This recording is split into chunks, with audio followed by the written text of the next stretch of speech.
It's a human experience. And I think the same thing in support with software, ironically, which we try to dehumanize with AI and everything. It is at the end of the day a human experience. Hey, we can take things slow. We can accept that we are probably not going to change the world, but we can do our little thing and do it really well. What I like to give is we're closer to a neighborhood bakery that has the sense of craft rather than like trying to build a bread factory or something. Certain companies in the space, and no names will be mentioned, but you could probably argue that their own support experience is extremely subpar, despite their AI solutions, based on their own benchmarks being exceptional, supposedly, compared to other AI solutions that it's been tested against. I hear a lot of we're paying for 5% of the product, but we're paying 100% for 5% of usage, right? And so this ends up being customers feeling like, oh my God, I'm like either not getting the value that I'm paying for, or also feeling overwhelmed by the sheer amount of features and settings. If you're not even able to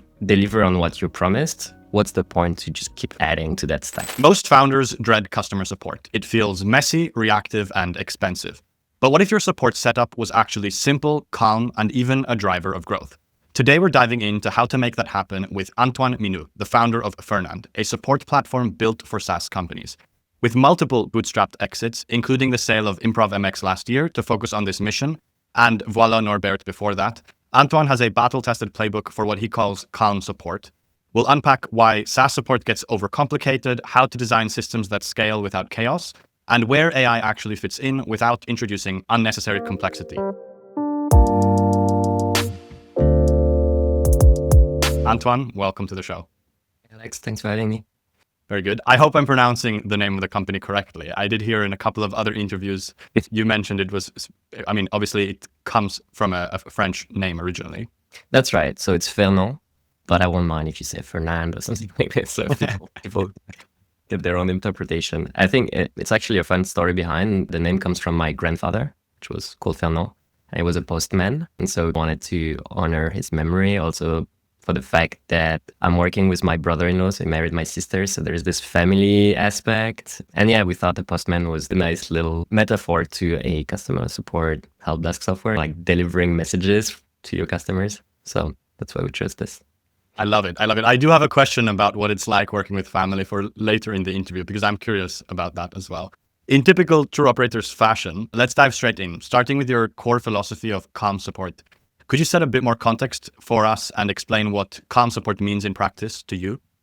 Sure. So there is this whole concept of calm companies and calm software, which is taking the counterpoint to everything you are being taught especially in the VC world and Y Combinator. And there is this new thing right now where it says you need to work 9-9-6, like from 9 a.m. to 9 p.m., 6 days a week.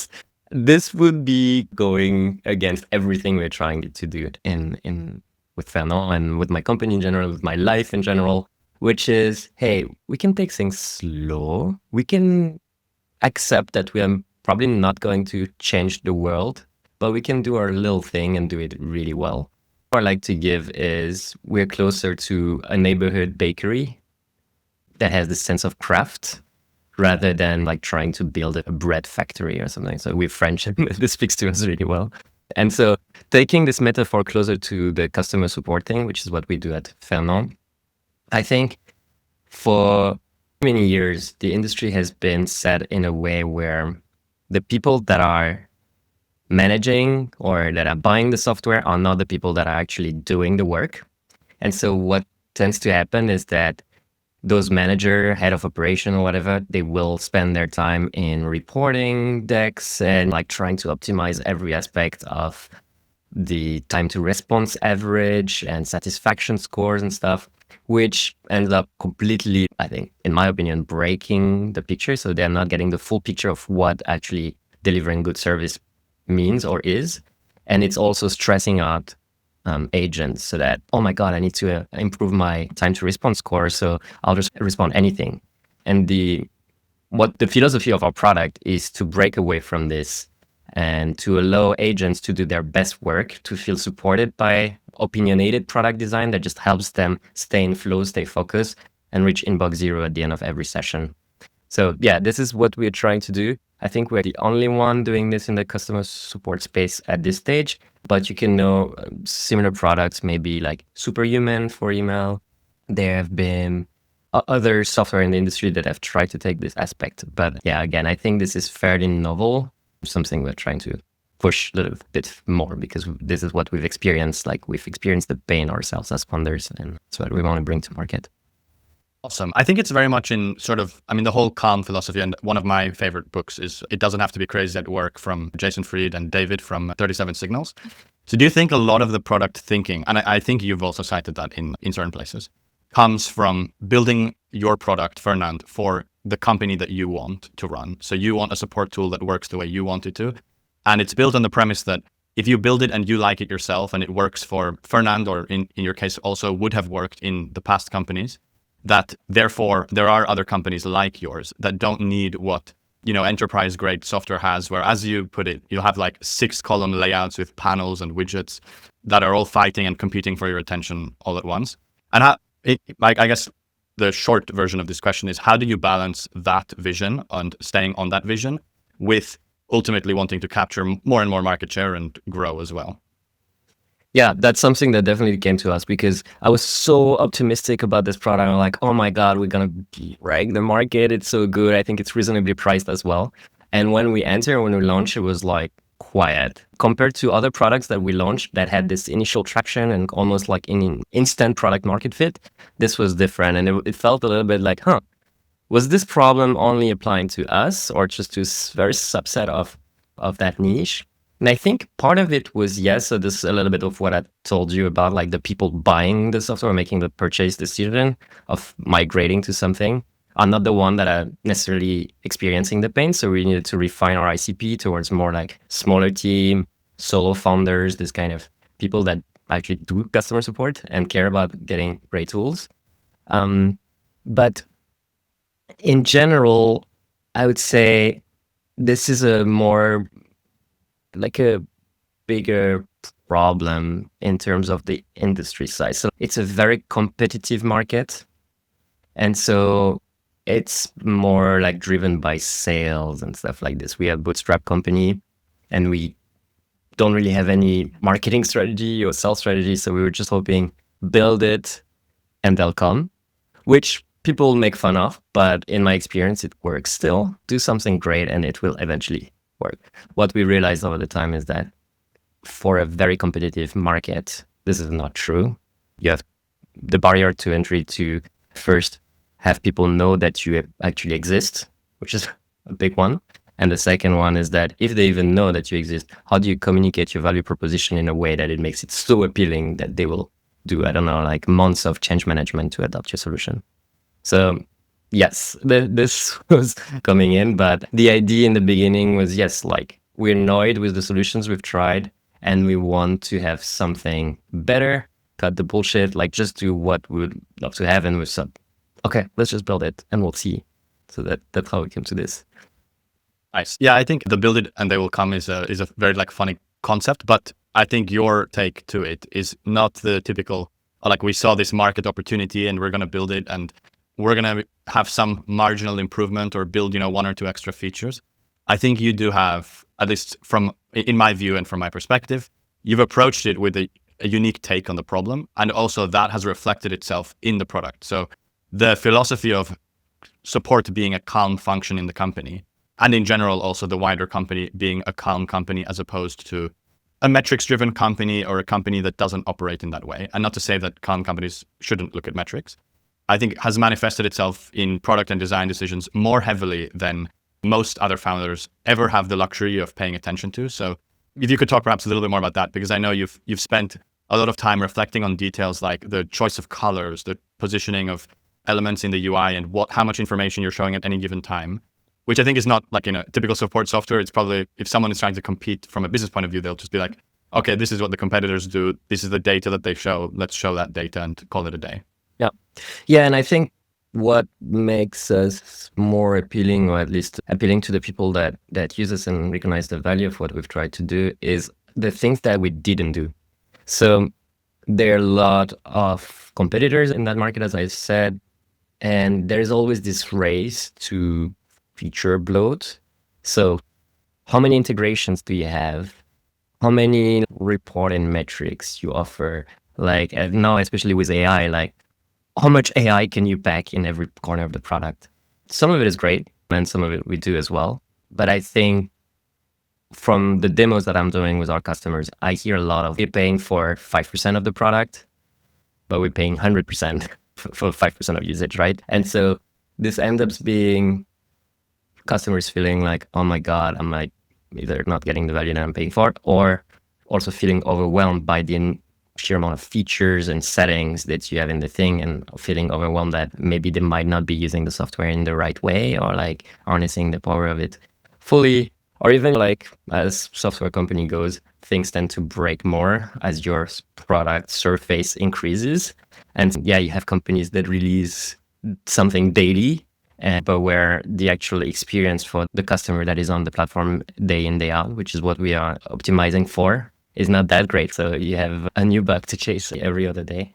So that's also another pylon or really core value of Calm software, is that we're trying to release things in a way that's going to be very smooth. And even though we're fast and we release stuff all the time, we're really going to try to make it like an appeasing thing. Linear has this idea of if there's a bug, we should fix it right away. And I think it's definitely a thing that I would abide for. If you're not even able to deliver on what you promised, what's the point to just keep adding to that stack? Yet it's what most software companies, I think, do. They have like a growing list of complaints and bugs, but because they want the marketing hype, they chase the next big release. So obviously AI was going to be a big part of the conversation. I think it's hard to avoid probably in any conversation.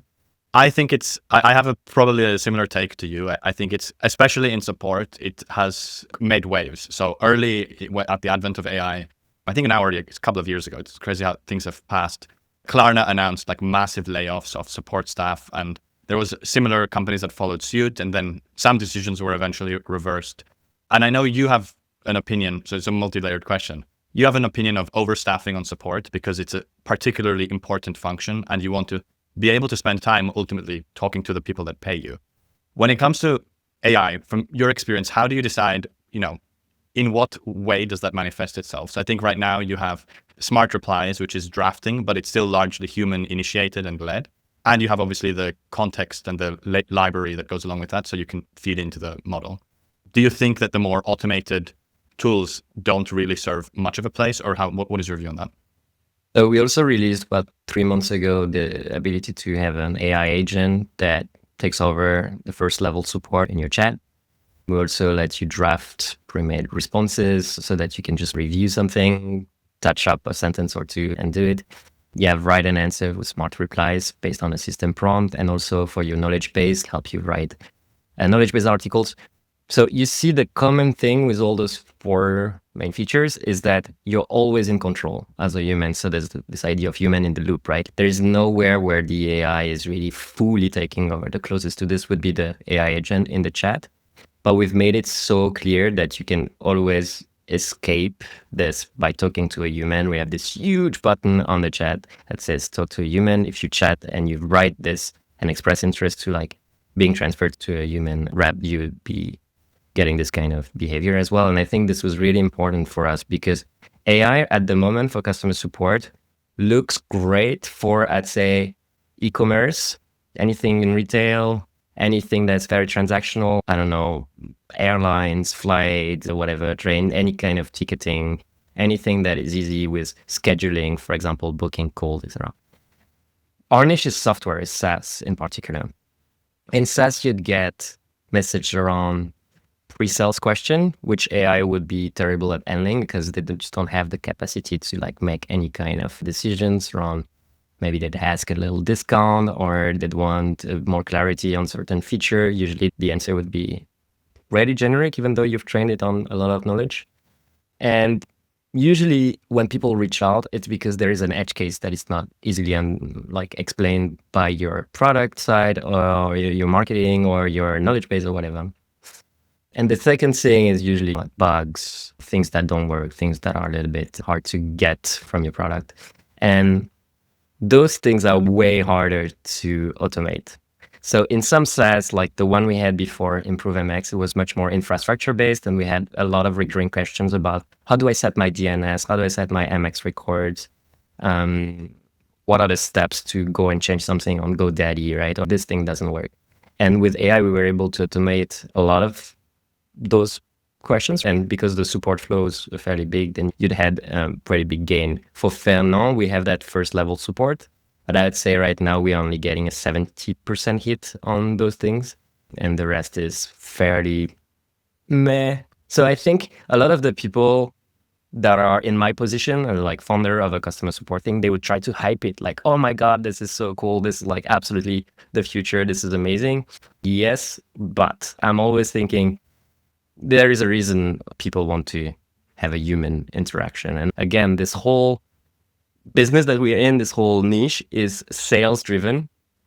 Why? Because people want to deal with humans when they are making like purchasing decisions. So it just tells me a ton. Although I wouldn't also not be wanted to fight it or not fight it as much as I was fighting chatbots in the past, because chatbots were really like lower level kind of decision tree things that had no logic, no reasoning. Know what you can achieve with LLMs and RAG to pull like knowledge stuff from vector database is infinitely better. But I think you need to apply it in a way that makes sense for your business, and it's not a one size fits all kind of thing. One thing we also took in mind, and I think that's very important, is the ability to customize your brand voice and tone. So I'm not speaking with my customers the same way that a bank would speak with their customers, and there might not be the same compliance and like negative prompting kind of things that you'd want to block as guardrails for a conversation with a startup and a conversation with whatever government. So it's really in the edge case and the details, and I'm not sure if we are really educated properly at the moment to really implement that right. So there might need to be a few years for us to go through all these mistakes, and so that we build a muscle both to set it up and to use as a consumer. Yeah, I think from a consumer point of view, I think you've kind of hit the nail on the head. Certain companies in the space, and no names will be mentioned, but you could probably argue that their own support experience is extremely subpar, despite their AI solutions, based on their own benchmarks being exceptional, supposedly, compared to other AI solutions that it's been tested against. And it's not so much necessarily that the AI responses might not be actually objectively superior compared to what other tools would give it. But it is that I think the lack of the escalation path and the understaffing of support that people have been able to do because they think, okay, now we can just deflect a whole bunch of queries. So what ends up happening is let's say before AI, you'd have a customer who reaches out and yes, they have to wait 20 minutes for an initial response, but they get the initial response in 20 minutes. Instead now, what I'm finding more often in companies where we look at the support function and whether that's playing a role in stunting their growth, it's actually, they're using AI. The customer is getting a response instantly within 2-3 minutes from once the AI has searched and done all the tool calling that it needs to. But then if they have a follow-up question that they want to escalate, it takes like an hour or 2 hours to hear back from support. So the end user experience is like, okay, well, I've sat here and I've gotten, the response might get you 50% of the way there, but it's ultimately still not the connection to someone in the company, which is what most of the time, at least in SaaS, I would say people do want. What I've also noticed with our customers is that before AI, the support function really tightly linked with customer success. And then they eliminated a bunch of roles, meaning that the more like the proactive reaching out of, why are you not using this feature? That would be beneficial for you in such a way. I don't have any data, but I'm pretty sure this caused a fair amount of churn and again, like missed realized potential, just because the people you eliminated were not the cost center you thought it was, but were more like having real genuine connection with customers. Usually also you have customers that are pretty silent and you never hear from them, and maybe they are like thousands of dollars of annual contracts running, never hear from them. But then you have those smaller ones that keep growing and you have the relationship from the start. They report a ton of stuff, you help them, you build that thing, and they will never churn anywhere because they feel like, oh my God, I will not be able to talk with this person or this person about this. You get a pitch from a competitor, but no, sorry, we're happy with X. And I think this is what AI makes super impersonal, right? Because I don't care if I'm missing this relationship because I don't have any. And I think it's also a much bigger question about like your attitude towards bugs, for example.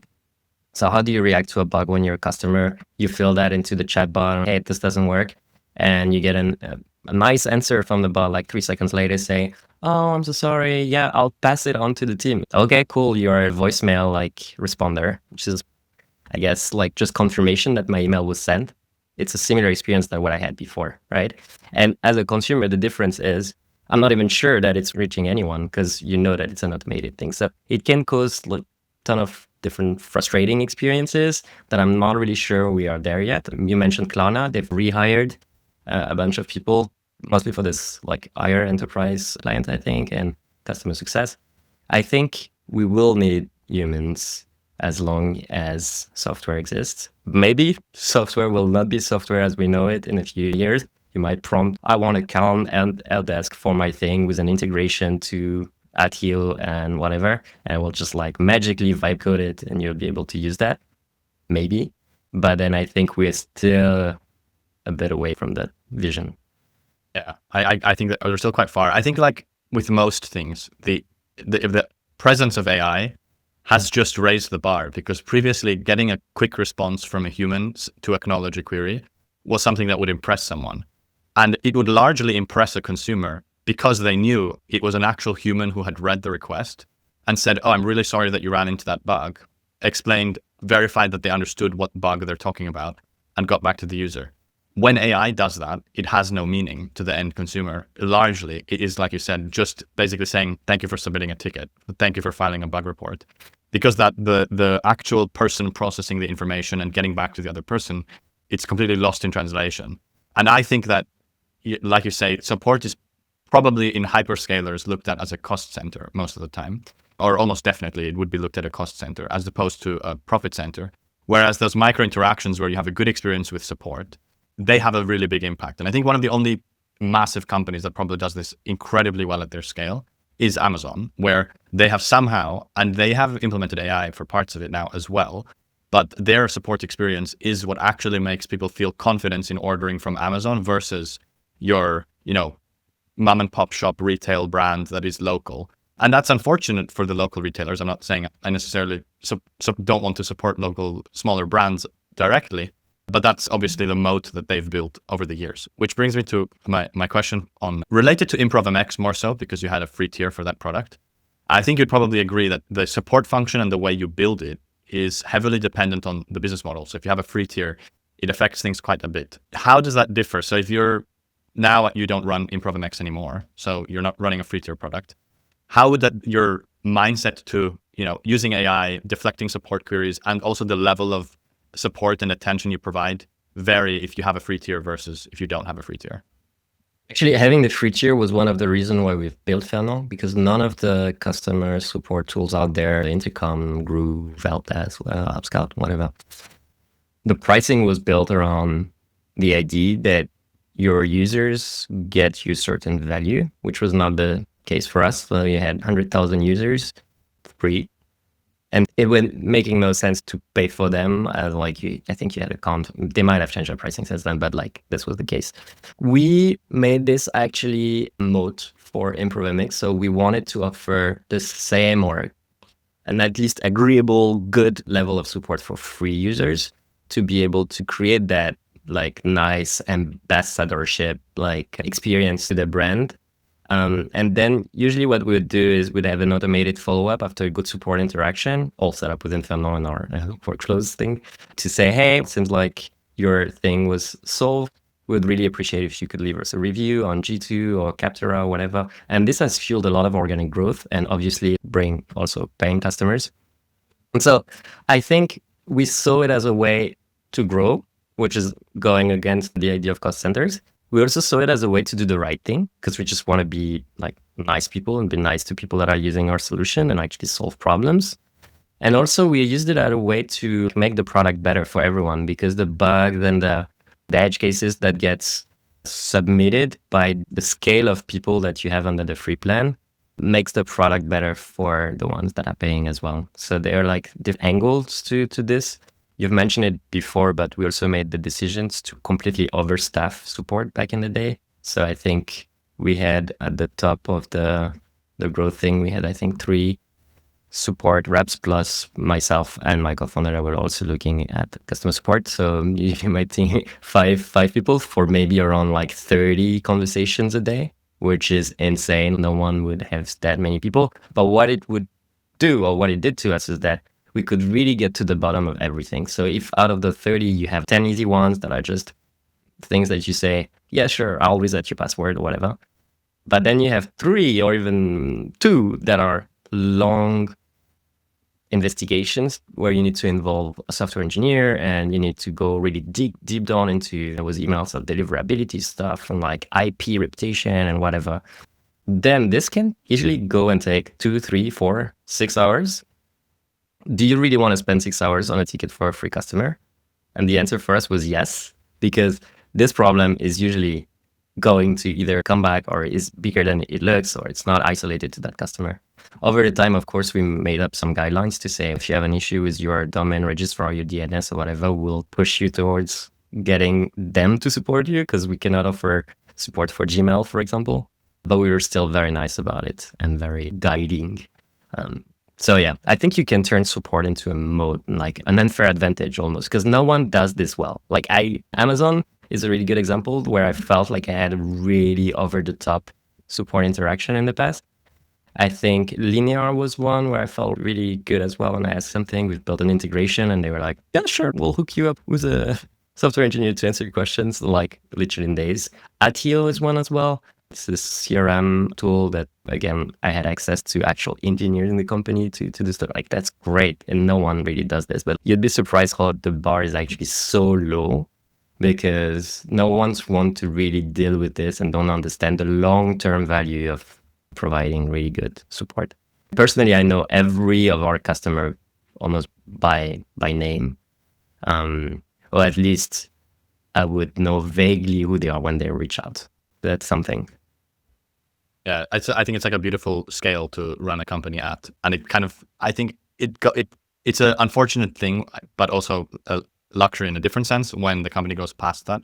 So I remember early days, well, early, not that early, because Basecamp has been around for over 20 years now, if I'm not mistaken, where we were Basecamp users, and that those interactions were similar, and they still go above and beyond. We're no longer a Basecamp user, but I do remember before leaving and switching to Asana now, that they still went far above and beyond. Now, with our current project management system, if we can even get a hold of someone, it's like, it's not even a matter of reaching out. We don't even try to reach out anymore because we have sent in tickets and not heard back.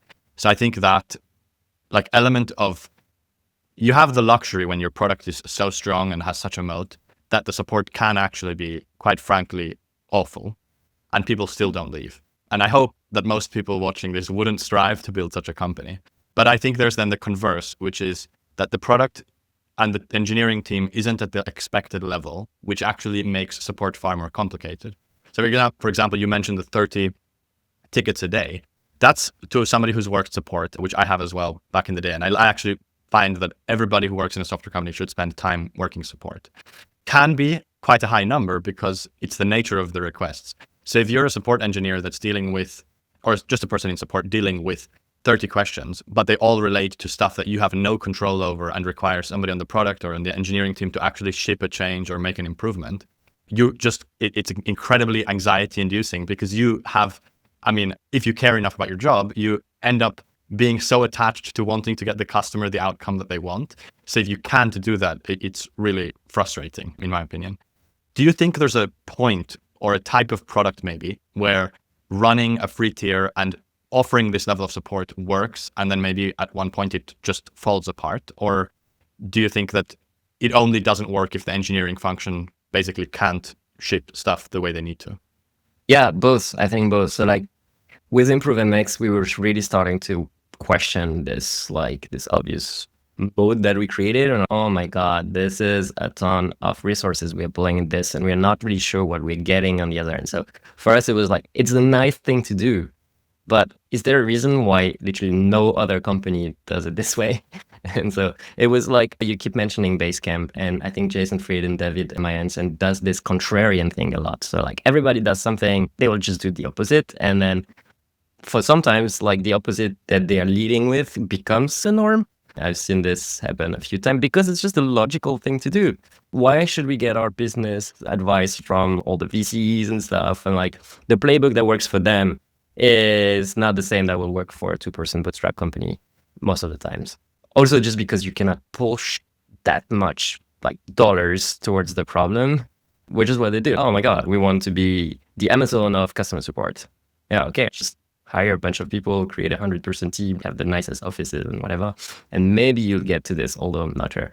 But yeah, in terms of having a free tier, I'm on X or Twitter, and like people keep saying all the time, get rid of your free plan. You don't need this. This is the best thing you'll ever do. And I don't know. I think it's all a matter of experience design. So for Fernand, you are into a product that needs a lot of change management. So you need to change. Usually you already have something, so you need to migrate your data. You'll need to train your employees, etc., to use the new tool. So this comes to the fact that I'm doing personal one-on-one demos with people. I'm trying to explain the value and what we do best and stuff like that. That's why also our marketing side is super outdated. Need to redo this for a year, but it's not that important because spending more time with people on a one-on-one basis. And then you have people that are more self-serve, where like, for example, my co-founder has a HTML to PDF API. So it's like you feed it HTML and it spits out a PDF, great for things like invoice generation or ticketing or whatever. And so for him, it's super easy. He advertises on Google Ads and people come to his website and they buy an API key or a subscription and they start to generate PDF. And I think for him, having the free plan is just a way to reduce that friction to actually generating the PDF and making sure it works. If you take a software engineer, they just want to try a quick proof of concept, how quick it is, how easy it was to implement with their library or whatever. And so if they wouldn't have the free plan, there is a case in the journey where the software engineer comes to the fact that they have to put a credit card. I was like, I'm not ready. I don't know if it works yet. So you're breaking that chain of value.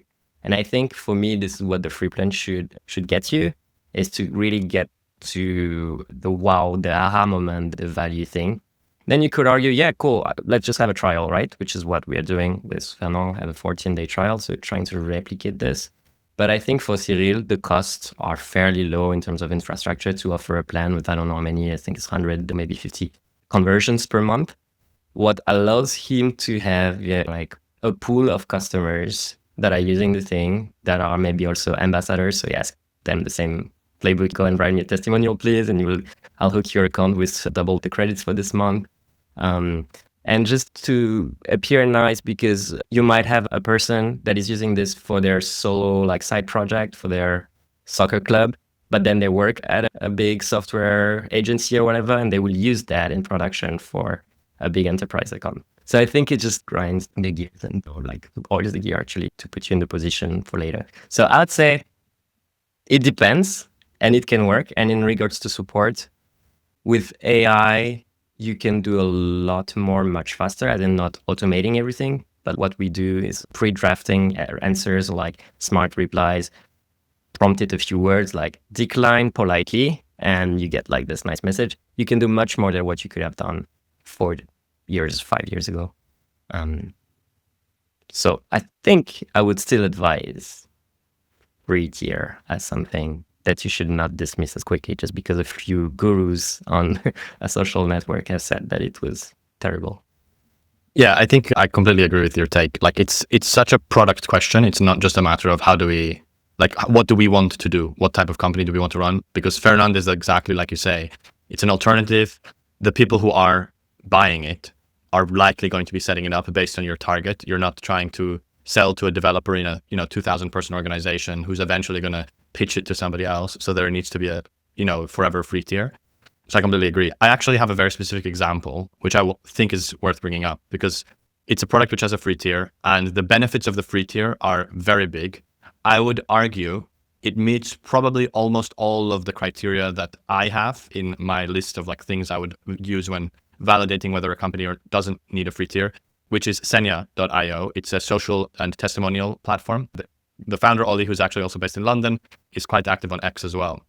I think they're in like a very interesting position because I think any founder and any consumer can say, yeah, that's a product where the presence of a free tier makes a ton of sense because you have the viral loop built in. But there is also that, and I think he admits to it as well, that it is more so right now a temporary product problem, that having the free tier, despite it probably being the biggest source of growth that they have, is causing a huge burden on support. So there's that element of like, okay, we can shut off the free tier, which is basically shutting off our growth and our viral loop and shutting off signups, which could kill conversions.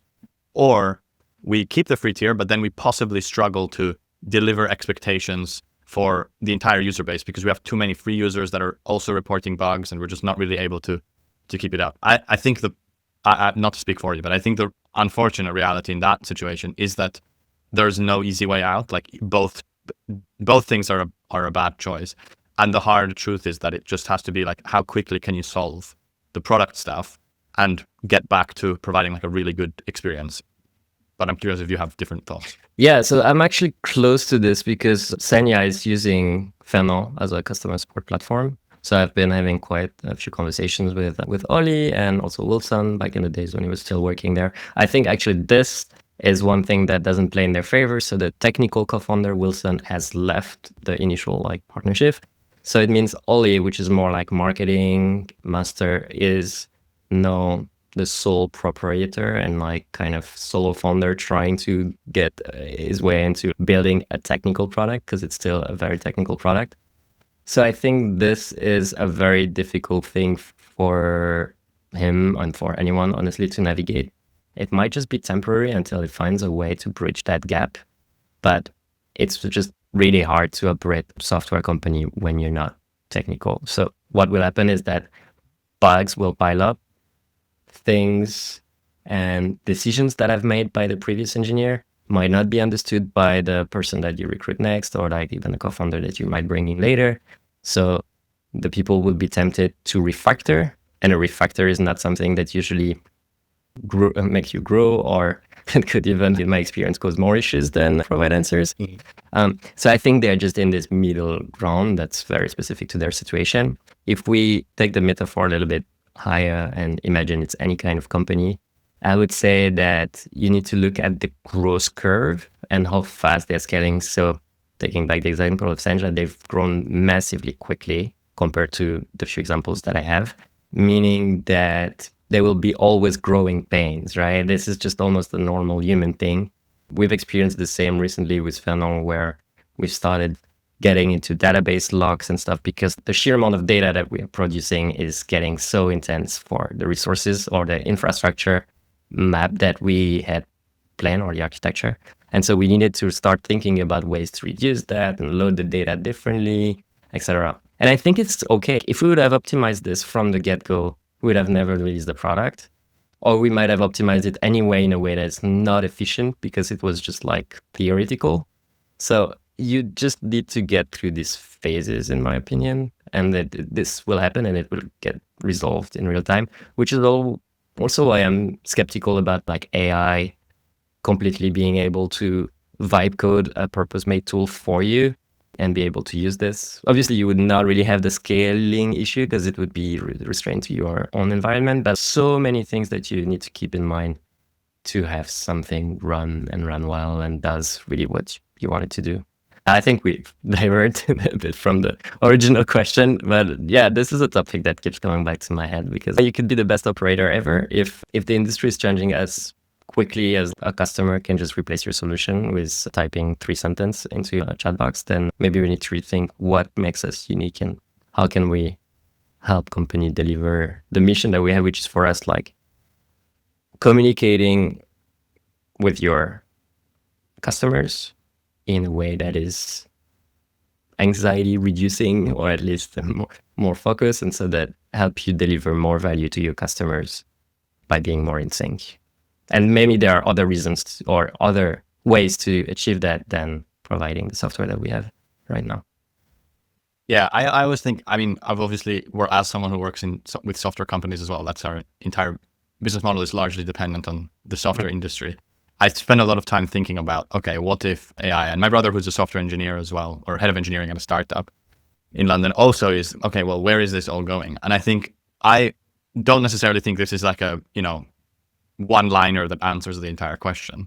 But if you take any category of product, you have, in general, you have a big incumbent that is commercial, and then you'll have some open source, sometimes open source with a commercial angle, but often not even a commercial angle to it, alternative. So like, for example, in scheduling, you have Calendly, and then you also have Cal.com, which is commercial open source software. The number of people that actually choose to self-host Cal.com has to be fraction and so nominal in the total like number of people that use Cal and eventually like sign up for the generous free tier of Cal and then therefore enter the conversion path. And it's also the element of the maintenance of the tool. Like even if you have the whole existing architecture scaffolded like you do for Cal, it's not really like that easy to come in and say, I want to ship an extra feature purely with AI, at least not yet. I think that element of it, like building widgets, is where things will probably get a lot easier, which is why, you know, let's say for Fernand, the way I could see this manifesting is if I have my own billing system that isn't Stripe, let's say I want to integrate with Paddle, which I think you actually do integrate with. Yeah. But hypothetically, you have a user who has their own billing system that isn't Paddle or isn't Stripe, which you don't already integrate with. They should be able to vibe code or using AI very quickly scaffold the basic integration that lets them pull in the customer details into the rest of the product, which is built and carefully maintained, not just some sort of AI vibe coded solution, in my opinion. Yeah, that makes a lot of sense.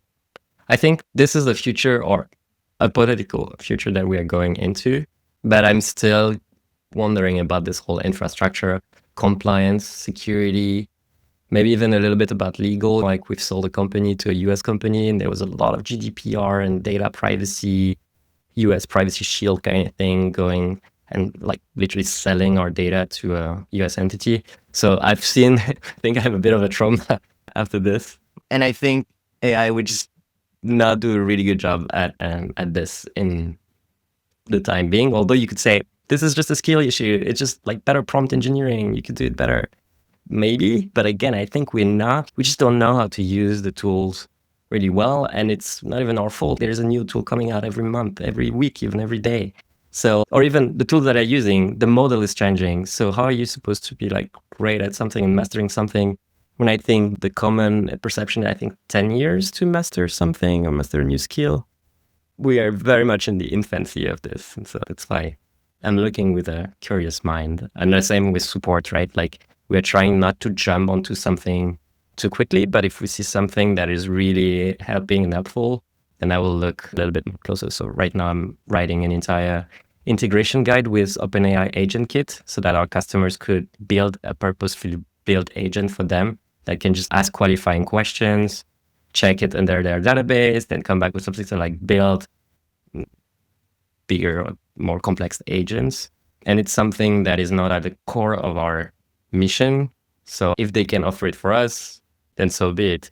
And I think an Intercom, for example, they will try to build that in their offering, which is great. But maybe what people want is really just to use their OpenAI key, which is already trained with their model and whatever.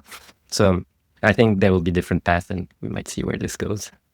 Yeah, I'm super curious to see that feature and try it. I think that we've also, from a security standpoint, generally steered clear of giving too much tool access because I think it's just too much of an unknown. And at least I think most mature companies are at that stage. So I'm curious to see how your guide addresses like, okay, what is the actual limits? Because even with the Agent Kit release, I think they have built-in ways to create guardrails. But I remember like the day after, some researcher managed to like break through the guardrails.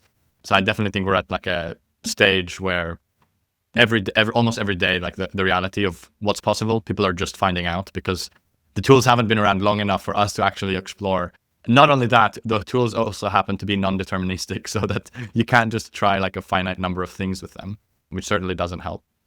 I have a very specific path to go down, which is kind of related to the freemium discussion, which is the scope of support. So I think with ImprovMX, it was perhaps a simpler product. So I have a more artificial question to ask because scope of support is something I find manifests itself in very different ways in very different companies. So if you're like a cloud server management platform, how do you actually go in and diagnose performance issues, or that's considered application level support? So no, we wouldn't touch that. I think in Fernand's example, the like simplest one I could think of is if you were to allow customers to, customize their email header and footer to add a custom design so that all support replies are sent from a branded email instead of from a plain text email. Not that that's something that I recommend because I think the plain text is perfect and it should be conversational. Yeah. But in the hypothetical sense that this is a feature, You then obviously will have customers that don't know how to create a HTML template. So they will do it and then the formatting will break. And then they'll try it on like 5 different email clients and they'll realize that the logo doesn't appear the same size. Like that's just one example of how one feature could lead to scope creep in support. I'm curious how you draw the line in. Fernand, I think product-wise, you've designed it so intentionally that you probably don't have that issue as much, but maybe in ImprovMX you have a story to share. So actually, I have a story with Fernand. So I think this is your biggest superpower, especially as you get started. So we're still small enough that I know most of our customers, and we don't really have like huge scaling issues, as in like we get 100 new sign up of paying customer to support per day. If we get into this, I would probably change the approach. But right now, what we're doing is like super white glove support, migration, like free data migration in the case where it makes sense and we can support it. And for your case, I go as far as like when we've migrated a knowledge base, for example, I'll review manually that the knowledge base has been imported properly. I'll set their brand colors. I'll like even resize their logo and upload it in the best format. And sometimes I even see that on their marketing landing page, they have some typos, or they have a 1,000 pixel logo that could be 99% smaller in size, and that probably is causing them SEO performance issues and so on. So like I would go as far as writing them, hey, I've optimized that asset for you. You should also replace it on your page because reason A and reason B. So we are using it again as a mode, but also because the market that we are in demands that, building that relationship and establishing yourself as a trusted partner, especially for us as we're not like a powerful powerhouse of like hundreds of people. We have to do 10 times more the effort to show the transparency, the respectability, the fact that yes, if our platform goes down on Christmas Day at 3 a.m., we will still be there and show up and open an incident and investigate.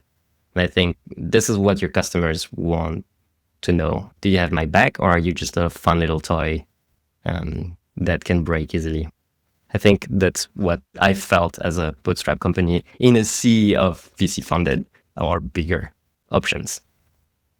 Yeah, I think in the converse in the VC world would probably be, how much can we get away with providing a lower level of support because our product is sticky enough. People have built so much in terms of workflows, so they're so tied into not migrating away. So we know we're not going to lose them, even if they don't. We are not able to like help them build the workflow one-on-one. I think it's sad because it definitely would scale, in my opinion. Like I would rather hire people to do it at scale than to lose it completely. So I don't know what the future is made of, but that's probably the route we would take. And we already had someone to offload me doing demos. We had two agents doing as contractors to take off my plate, and also for time zone issues and stuff. So some people could have more open slots to book demos. And I think that's really one thing that I would like to retain, because it's just a nicer thing to do. I don't know how to explain this. This is the kind of company that I want to build. And I want to be the friendly bakery down the street where you pass by and the bread smells nice and they've used ingredients from, I don't know, like 100 kilometers around. And maybe when everything is sold out, they're not baking again quickly. They're like, sorry, we're closed for the day. We cannot serve you today. Come back tomorrow. This is the kind of business that I want to build. Yeah, and instead of the one, which I guess the counter in the bakery analogy would be the one that plasters advertisements everywhere and just like looks super, good from the outside, but then ultimately they just, are using like not the same quality of ingredients. So I think exactly, like I have a perfect end of this metaphor. Like my wife said, hey, let's try this service. We live in Hamburg in Germany, and there is this thing, we'll name them. It's still great. They can deliver bread to your door every morning at 6 a.m. And she's like, this is great. We could get bread every day. So I tried. Actually, they have a free trial, which is pretty fun, pretty bold. Yeah. Bold for something that's physical and that incurs a lot of costs for them. But okay, free trial, at least one day, you have one free delivery. And we tried. The next day, it's there on top of my doorstep. And I'm like, oh my God, it worked. That's really interesting. But then I opened the thing, and of course the bread got a little bit saggy, like from the outside, humidity and stuff. It's not really supposed to be like this. And I think what they've done is they've optimized the service, the operation, everything perfectly, and they have a very unique positioning. I think, for example, for older people or people that have some kind of disability, or maybe people that just don't care, this is like the perfect thing, like a godsend. Oh my God, this service, where have you been all my life? But for me, as a French person, like any brand that I'm paying for and that is not like at least a level of whatever crispiness or what, I felt like, such a wasted opportunity, right? And so I feel like I would rather drive 20 minutes and go into the bakery that I know will have the right thing, rather than getting this humid bread. Love it. I love the analogy. I love it. I think that bringing it back to the support discussion, it's the comparison of using support at every touch point to turn it from a cost center into a profit center by actually delivering or over delivering on customer expectations and doing everything you possibly can and for as long as you can. And I think the counter that can probably let companies extend this a lot longer is, what would you instead be investing in if not customer support and customer success, which most of the time, at least in B2B, would probably be some form of marketing or some form of sales. And I think that what you're describing, for example, migrations, one-on-one migrations for customers, is something that is only offered at the enterprise tier of alternative products in a super competitive and funded space. So for a new company, it's a fantastic way to break into, like, to not only compete with the others, but actually deliver an experience that, for an unfortunate reason, the others just have decided isn't important to them anymore. Which I wonder if perhaps from ImprovMX, my logic, and I do see it manifest in, it depends on the product again, but in some companies it's quite just not feasible. For example, in let's take Vercel as an example, or any cloud hosting provider that lets people deploy. If somebody has a Next.js performance issue, now they go quite above and beyond, I would say, in terms of what their team will try to do to investigate it. But it's still, at a certain point, they need to draw the line of like, okay, this customer is like on our free tier. Can we really spend this much time? And it really is, frankly, that they're not a very good developer. I wonder if there's like an element of a scale where like you just decide it's not worth it from cost point of view, which is, again, I understand and I agree with your point that you would always choose to do it as opposed to not do it. But then the secondary point that I think comes with the territory is, if you choose to do it, how do you avoid not being inconsistent across different customers? Because there might be a day where you have 3 support tickets, so you can give those 3 the like all the attention in the world and go above and beyond. But then if the next day you had an outage and a bug, and then you also have 30 tickets not related to the outage, those 30 tickets not related to the outage probably are going to be, resolved just as quickly as possible so that you can focus on dealing with the infrastructure issue at hand. Yeah, that's right. That's a very difficult problem to solve. I think we're always trying to strive for transparency and saying, for example, in the case of an outage, we would say, hey, we have this thing going on right now. You might be impacted. We'll get back to you within 3 days or whatever. And then in Fernand, we have this snooze function where you can just type any human thing, remind me on Friday, and it will just translate that into date, and it will reopen that conversation on Friday. But we will always communicate to that customer saying, this is why you're not getting an answer. The mistake I've seen our customers do the most, our customers as in like clients using our product to serve their customers, is the typical developer founder that just wants to solve the thing directly and be getting to respond to the person that raised the bug or the issue, saying, ta-da, it's fixed, and now you can try. And what happens is that usually people underestimate the time it will take to fix, so they don't answer anything.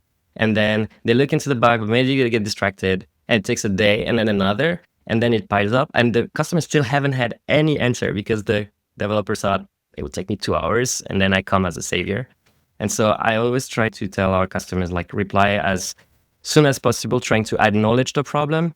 I don't think AI should do this job. It should be coming from you. And yes, sure, you can automate the form factor. Like, again, use smart replies if you want, customize the thing, use your own system prompt to make it feel like you, but it has to come from you. Like, you've seen this, you've acknowledged this. And also based on our product philosophy, we have this entire thing that your inbox is a little bit like a to-do list, and you need to reach inbox 0 at the end. It's included in the entire product design philosophy.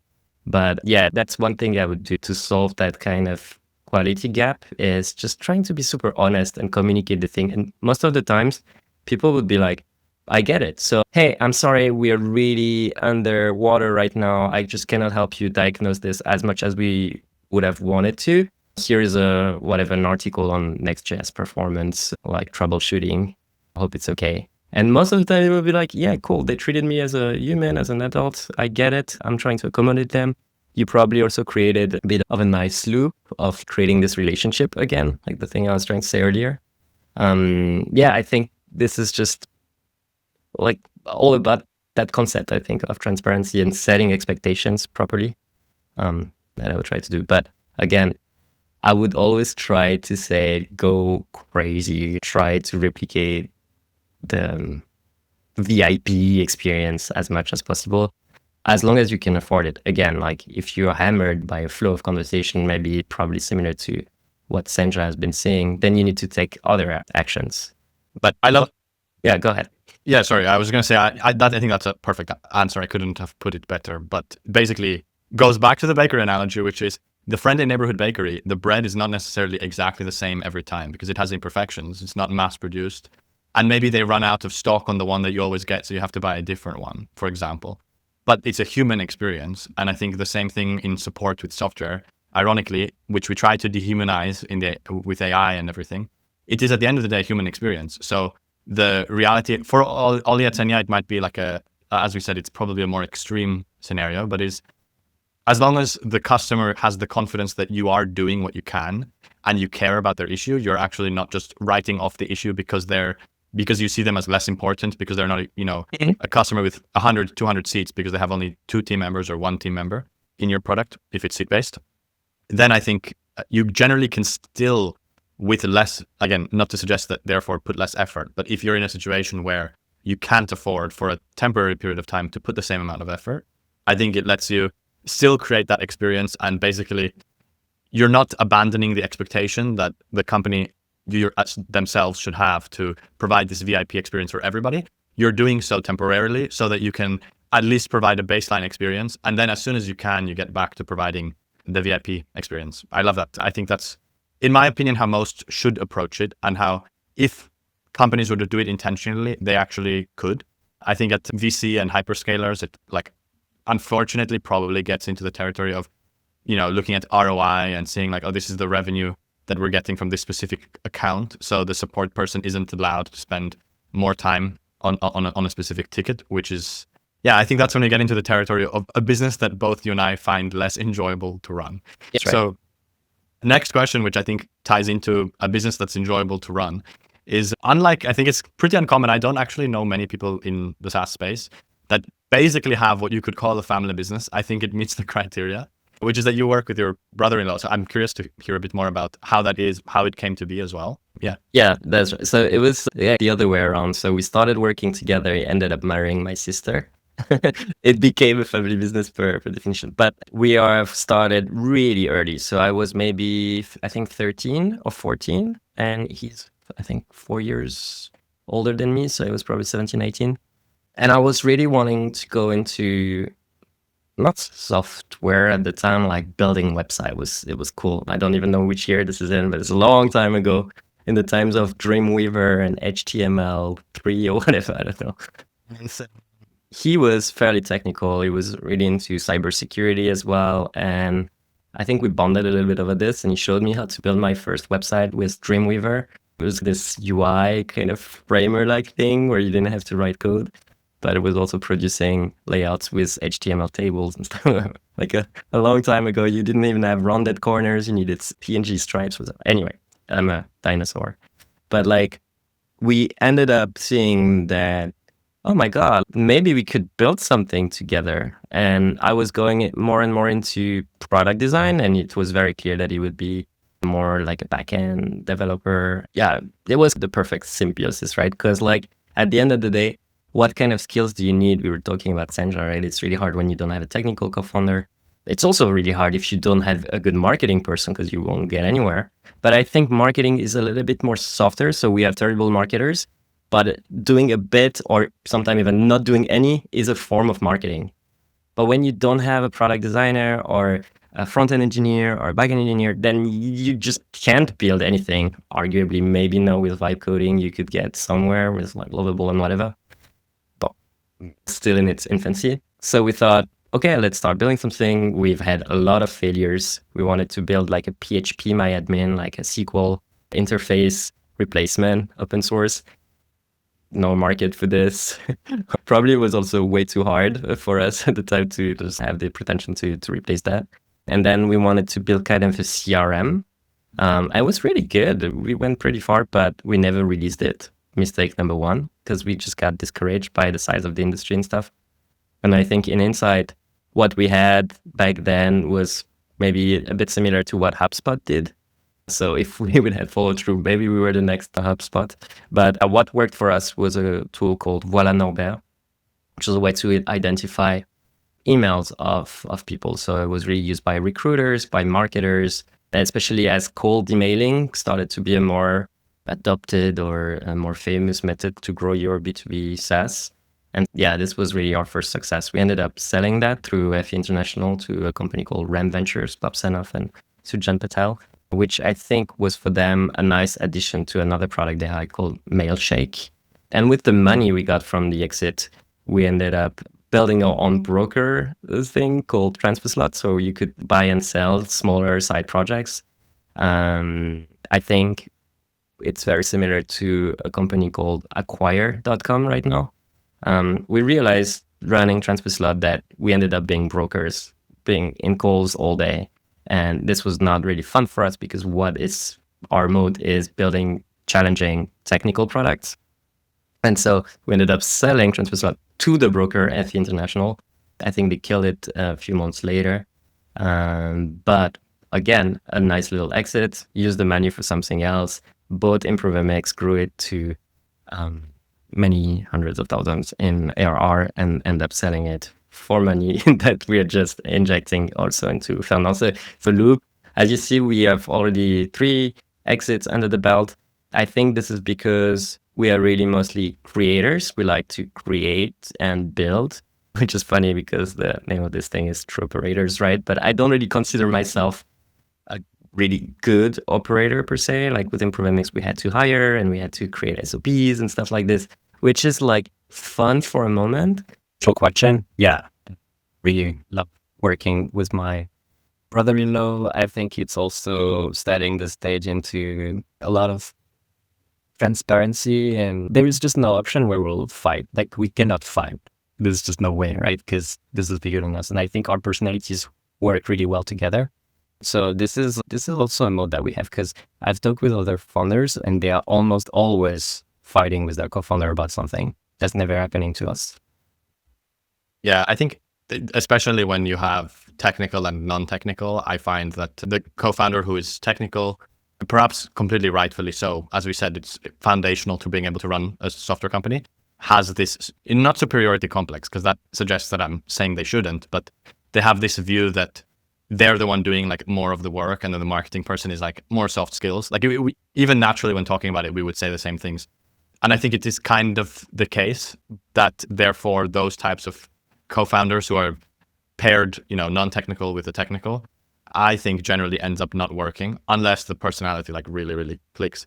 I'm curious, I don't know if it's public, so we can cut this bit, but you, for part of your journey at least, I don't know if it's still the case, you're also maintain your like principal designer role at Yelp. Is that still the case? Yeah, that's totally public. I've tweeted about this. I've also a piece that I want to write on LinkedIn. I had a public talk, maybe you can link to this, that I've done in Berlin about how you can still work a full-time job or for a part-time, and why to do it, because I get this question most of the time. And I think it's a kind of about like getting the best out of both worlds. So I get the upside of running my own businesses and doing the things that I want. And for me, it's a little bit like a creative outlet as well. And for the operational things that I don't like to do that require 24/7 support, we might just hire people to take that. But then my job at Yelp as a part-time principal designer is much more strategic. I get to juggle with like millions of users. My ADs to leadership. I just came back from a trip where I've met the entire design team in Montreal in Canada last week. So it's like opening a world that you would just not have running your business. That's very lonely, at least as a bootstrap business. And also, quite frankly, it gives me the financial stability, the benefits and whatever to be able to run my startup in a different way that I would first potentially not be able to. So especially the calm aspect, right? It's also calm because I can afford it to be. If I had 3 months of runway, it would be really hard for me to say, yeah, it's calm. We'll just release the feature in 6 months. So yeah, I think this works for me. I don't want to say this is the new working model for anyone, but I would say like a lot of product designers, PMs, or software engineers working at like the FANG companies, they could benefit from trying to launch a side project, running a business on their own, even if it's super small, but trying to understand like other pieces, like what is marketing really doing, or how can I design this in a better way? And then they would be much better at their job. They would also have much more ammunition to go and negotiate compensation and stuff. So like, look how engaged I am in my role and stuff. And I think you'd just be a better designer, a better PM, a better engineer if you're trying to expand your wealth a little bit. And I think to finish on this point, vice versa, right? Like a lot of things that I've seen at Yelp has taught me about my job and how to be a better founder. Like a lot about the business side, like the kind of tooling that they use, also on top of compliance, legal, and like also the way they approach customer support. Like I get to speak to so many smart people that I would never be able to access otherwise. My manager was before, is not working at, my ex-manager is not working at Google. The previous one before that was at LinkedIn, etc. So you get access to like also a network of people that you can tap into, which is very cool. Again, I'm not sure if it's a model works for everyone.